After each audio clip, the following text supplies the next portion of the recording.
Pagbasa sa Aklat ng Kawikaan, Kabanata 12, talata 1 hanggang 28, ang taong may unawa ay tumatanggap ng payo, ngunit ayaw mapaalalahanan ang matigas ang ulo. Si Yahweh ay nalulugod sa taong matuwid, ngunit sa masasama siya ay nagagalit. Ang makasalanan ay hindi mapapanatag, ngunit ang matuwid ay hindi matitinag. Ang mabuting babae ay karangalan ng asawa, ngunit kanser sa buto ang masamang asawa. Ang taong matuwid ay mabuting makiharap, ngunit ang masama ay bihira lang magtapat. Pumapatay ng lihim ang mga pangungusap ng masama, ngunit ang salita ng matuwid ay nagliligtas sa kapwa. Ang masama ay lubusang mapaparam at di na magbabalik, ngunit ang sambahayan ng matuwid mananatiling nakatindig. Ang taong matalino ay magkakamit ng karangalan, ngunit ang aanihin ng masama ay pagkutsa lang. Ang maralitang nagsisikap ay mabuting di hamak kaysa nagkukunwang mayaman, ngunit sa gutom nakasadlak. Kahit sa kanyang mga hayop ang matuwid ay mabait, ngunit ang masama kahit kanino ay sadyang mabagsik. Ang taong masipag ay sagana sa lahat, ngunit ang isang hangal sa yaman ay salat.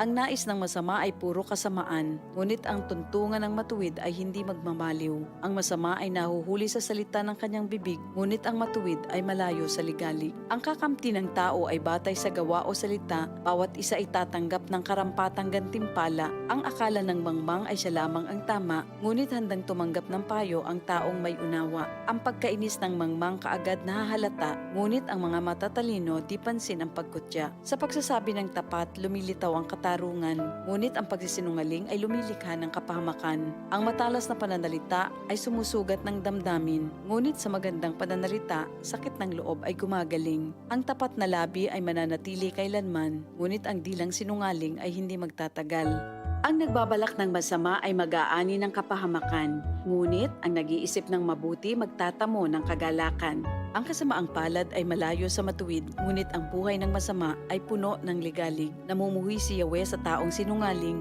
ngunit ang tapat ay ligaya niya at aliw. Di agad sinasabi ang alam ng matalino, ngunit kahangalan ay inihahayag ng mangmang na tao. Balang araw, ang masikap, ang mamamahala, ngunit ang tamad ay mananatiling alila. Nagpapahina sa loob ng isang tao ang kabalisahan, ngunit ang magandang balita ay may dulot na kasiglahan. Ang payo ng kaibigang matuwid ay isang gabay, ngunit ang daan ng masama ay tungo sa pagkaligaw. Hindi makakamit ng tamad ang kanyang hinahangad, ngunit ang masikap ay laging may magandang hinaharap. Ang matuwid na landas ay patungo sa buhay, ngunit ang maling daan ay hahantong sa kamatayan. Ito ang salita ng Diyos.